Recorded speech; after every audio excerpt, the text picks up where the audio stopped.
다 함께 기도하겠습니다.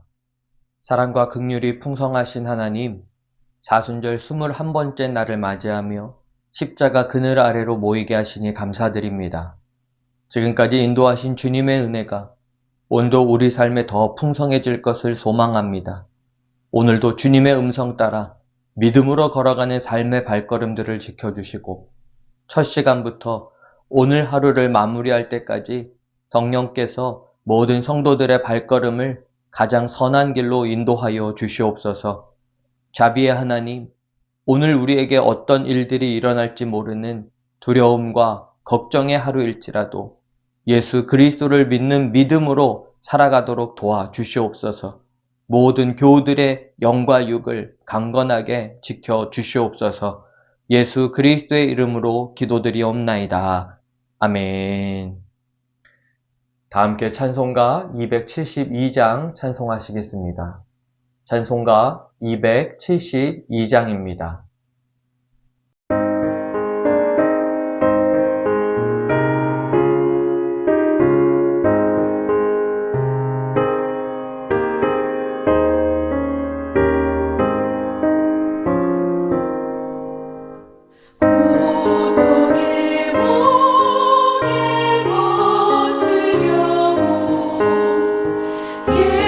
예수께로 나아갑니다.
오늘 우리에게 주시는 하나님의 말씀은 고린도 후서 12장 7절부터 10절까지의 말씀입니다.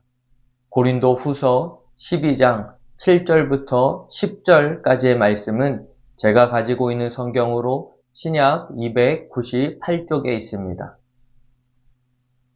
고린도 후서 12장 7절부터 10절까지의 말씀, 우리 한 목소리로 함께 읽겠습니다. 여러 계시를 받은 것이 지극히 크므로 너무 자만하지 않게 하시려고 내 육체의 가시 곧 사탄의 사자를 주셨으니 이는 나를 쳐서 너무 자만하지 않게 하려 하심이라. 이것이 내게서 떠나가게 하기 위하여 내가 세 번 주께 간구하였더니 나에게 이르시기를 내 은혜가 내게 족하도다. 이는 내 능력이 약한 데서 온전하여 짐이라 하신지라. 그러므로 도리어 크게 기뻐함으로 나의 여러 약한 것들에 대하여 자랑하리니 이는 그리스도의 능력이 내게 머물게 하려 함이라.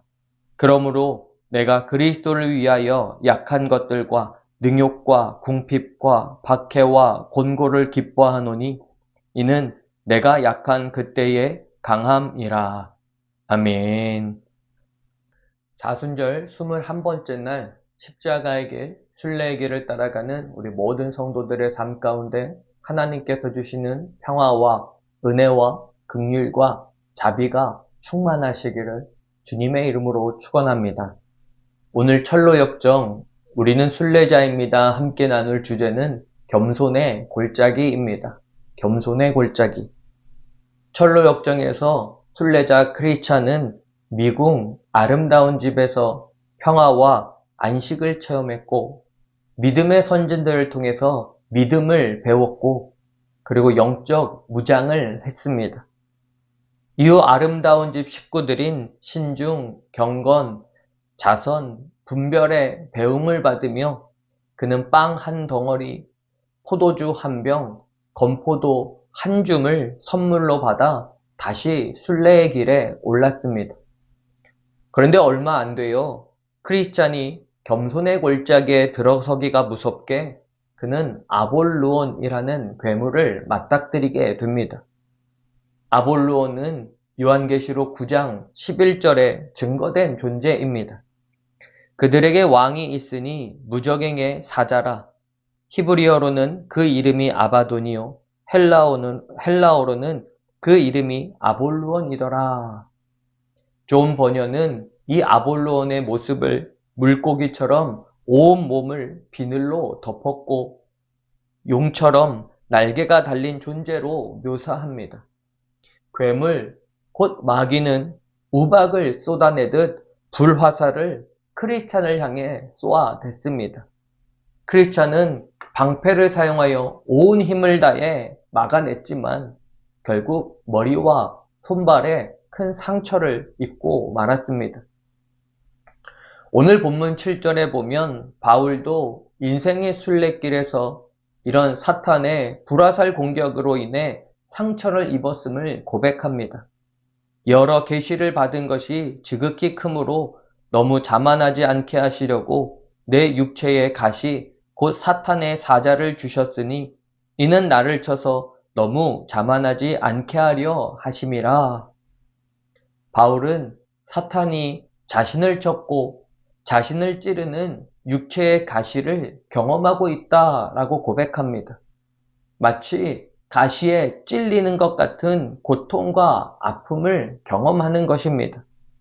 바울은 이 아픔이 사탄의 사자로 말미암은 것이다 라고 말합니다. 우리가 이 가시가 무엇인지 정확히 알지는 못합니다. 학자들도 바울이 안질이나 간질과 같은 질병을 경험하고 있다라고 말하기도 하고 또 어떤 학자들은 바울이 회심하고 전도자의 삶을 살아갈 때에 그를 박해하던 율법주의자들이 사탄의 사자 노릇을 하며 바울을 괴롭혔다라고 말하기도 합니다. 여러분, 질병이든 사람이든 어떤 경우이든 사탄의 공격으로 인해 바울은 아픔과 고통에 가시가 있었던 것입니다. 그런데 중요한 것은 바울이 이 가시를 어떻게 대했느냐라는 것이죠. 저와 여러분이 인생의 순례길을 걸어가기 위해서 가시가 내게 주어진 의미를 깨닫고 이에 대한 분명한 태도를 가져야만 함을 알려줍니다. 바울은 자신의 삶의 가시를 하나님의 선물로 받았습니다. 그렇게 바울은 가시에 대해서 불평하기보다 놀랍게도 기뻐하며 감사했습니다. 10절 말씀입니다. 그러므로 내가 그리스도를 위하여 약한 것들과 능욕과 궁핍과 박해와 곤고를 기뻐하노니 이는 내가 약한 그때의 강함이라. 바울의 기쁨과 감사의 찬양입니다.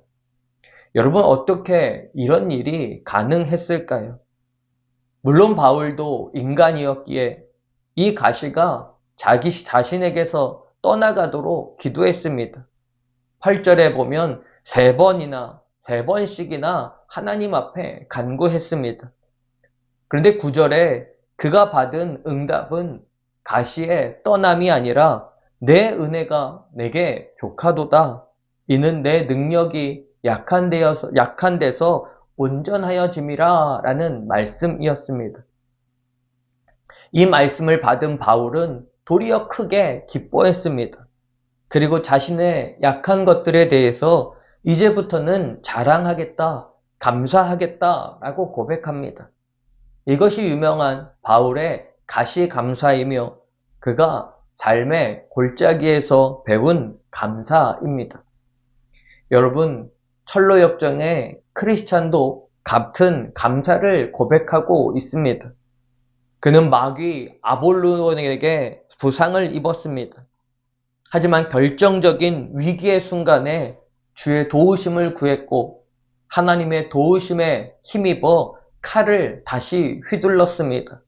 그리고 마침내 아볼로온을 물리칠 수 있었습니다. 그 순간 크리스찬은 기쁨에 넘쳐 찬송을 드렸습니다. 바로 감사의 찬송입니다. 거대한 바알세북, 마귀의 대장, 날 죽일 작정을 하고 갖가지 무기와 몸서리 쳐지는 분노를 쏟아가며 나와 격렬한 싸움을 벌였네. 하지만 하나님의 천사 미카엘이 날 도왔네. 단칼에 원수를 날려보냈네. 그러므로 하나님을 영원히 찬양하리라. 그분의 거룩한 이름을 감사하며 송축하리라. 사랑하는 여러분, 크리스찬이 감사를 드린 곳의 이름을 잊으면 안 됩니다. 바로 겸손의 골짜기입니다. 그는 겸손의 골짜기에서 자신의 힘이 아닌 주님의 능력을 의지하는 것이 승리임을 체험한 것입니다.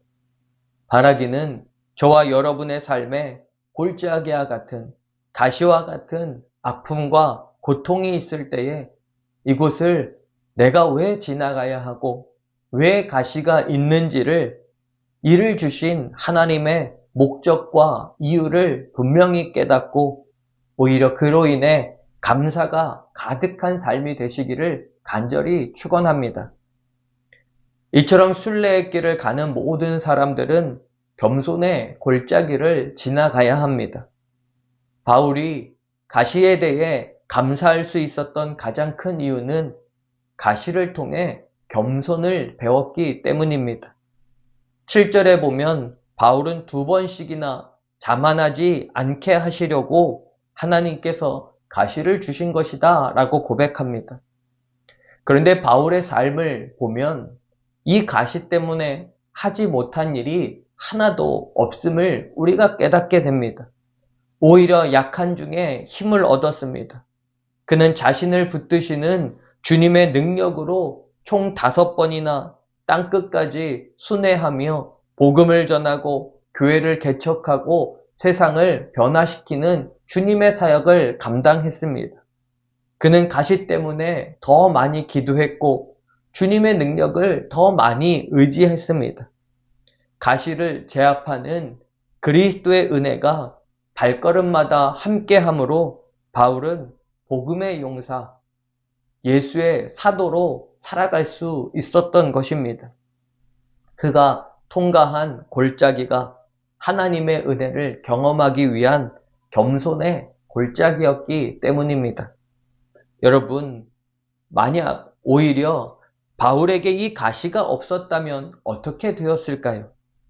그는 여러 계시를 많이 받았기에 자신을 높이고자 하는 교만의 유혹을 받았을 것입니다. 그리고 만약 그가 교만해졌다면 그 순간부터 사탄의 종이 되고 말았을 것입니다. 왜냐하면 사탄은 본래 아름다운 천사였지만 교만함으로 하늘에서 쫓겨난 존재이기 때문입니다. 아름다운 천사장이었던 사탄이 타락하게 된 동기를 지적하는 이사야 14장 13절, 14절 말씀은 내가 내 마음에 이르기를 내가 하늘에 올라 하나님의 뭇별 위에 내 자리를 높이리라. 내가 북극 지폐의 산 위에 앉으리라. 내가 가장 높은 구름에 올라가 내가 지극히 높은 이와 같아지리라 하는도다 라고 말합니다. 여기 타락한 자가 반복해서 강조하는 단어가 무엇입니까? 바로 내가입니다. 5번이나 이를 반복합니다. 여러분, 만약 저와 여러분의 입술에서 내가 라는 단어가 반복된다면 나는 더 이상 하나님의 종이 아니라 사탄의 종이라는 사실을 기억해야 합니다. 반면에 우리 입술에서 내가가 아니라 하나님께서 그리스도께서 라는 단어가 계속해서 고백된다면 그것은 저와 여러분이 하나님의 종이요 그리스도의 종임을 증명하는 것입니다. 사랑하는 여러분, 인생의 순례길을 걸어갈 때 때로는 하나님께서 우리에게 내리막길에 낮은 골짜기를 지나게 하실 때가 있습니다. 그곳에서 주의 도우심을 부르짖게 할 만큼의 상처를 입히십니다. 겸손을 배우도록 말입니다. 그래서 인생의 고난은 우리에게 은혜를 경험하게 하는 겸손의 골짜기임을 우리가 잊어서는 안 됩니다. 우리는 겸손의 골짜기를 지나며 비로소 장미뿐 아니라 장미꽃 가시에도 감사하는 자가 될 수 있습니다. 사랑하는 성도 여러분, 철로 역정을 보면 크리스찬이 감사하는 그 순간 하나님의 천사가 생명나무의 잎사귀를 갖고 와서 그의 상처에 붙여주었습니다. 그러자 모든 상처가 아물었습니다. 그리고 크리스찬은 다시 감사하며 빵과 포도주를 마셨습니다. 빵과 포도주가 무엇을 상징합니까? 바로 십자가에서 내어주신 예수 그리스도의 살과 피, 그의 희생입니다. 저와 여러분, 우리 그리스도인들의 감사의 근원은 십자가에서 희생하신 예수 그리스도의 살과 피임을 잊지 말라는 것입니다. 바라기는 오늘 하루 우리가 걸어가는 인생의 순례길에서 어떤 골짜기, 가시와 고난에도 내게 주시는 은혜가 넘치고 넘침을 체험하며 감사의 고백과 찬양이 풍성하게 흘러넘치는 저와 여러분의 삶이 되시기를 주님의 이름으로 축원합니다. 기도하시겠습니다. 하나님 아버지, 사순절 21번째 날에 주신 말씀으로 우리 인생의 순례길에서 겸손의 골짜기를 지날 때에도 여전히 주님의 은혜가 족함을 깨닫게 하심에 감사드립니다. 가시의 아픔과 고난 속에서 불평보다 감사를 선택하게 하시고 우리의 약함 속에서도 나타나는 주님의 능력을 의지하게 하옵소서. 무엇보다 나를 위한 예수 십자가의 은혜를 기억하며 어떤 상황에서도 찬양하는 삶을 살게 하여 주옵소서. 사랑하는 믿음에 벗들인 환우들에게 육신의 고통 속에서도 주님의 은혜가 족함을 믿게 하여 주시고 약함 가운데 역사하시는 주님의 능력으로 위로와 회복과 치유를 허락하여 주옵소서. 홍남 엎드림 리모델링 공사의 42일차의 여정 속에서도 주님의 은혜가 족함을 믿습니다. 어려움과 수고 속에서도 더 낮아짐의 겸손을 배우게 하시고 이 모든 과정을 이끄시는 주님만 높임받는 공사 되게 하시고 이후에 이 터전을 통해 하나님의 영광만이 드러나게 하여 주옵소서.